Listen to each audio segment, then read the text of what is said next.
Sometimes, that story includes problems. We gotten used to basura na pakalat-kalat at mga daang lubak-lubak papuntang bukid. Hi, I'm CJ Villena. Today, we look at two issues that affect our daily life, our farmers, and our future. In our barangay, waste has become a silent problem.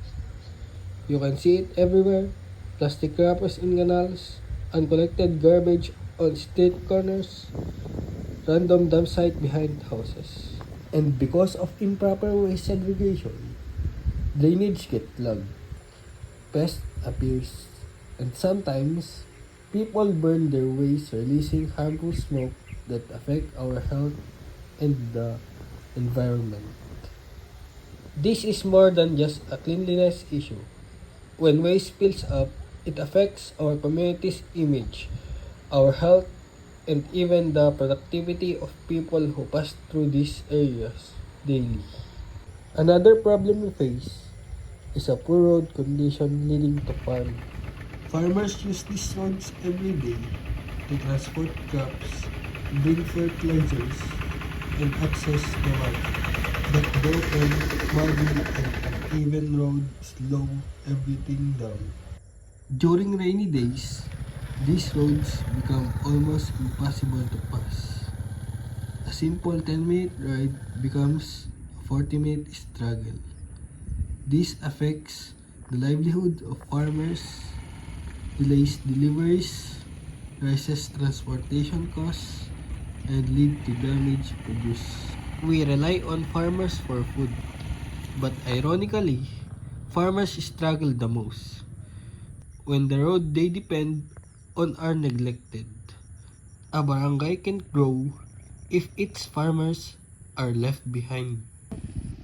Fixing this road is not just about comfort. It's about supporting local agriculture and strengthen the economy of the community. So, how do we fix these two big issues? The solutions don't have to be complicated.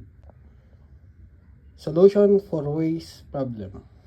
First, barangay-wide waste segregation program. Clearly labeled bins: biodegradable, recyclable, and residual.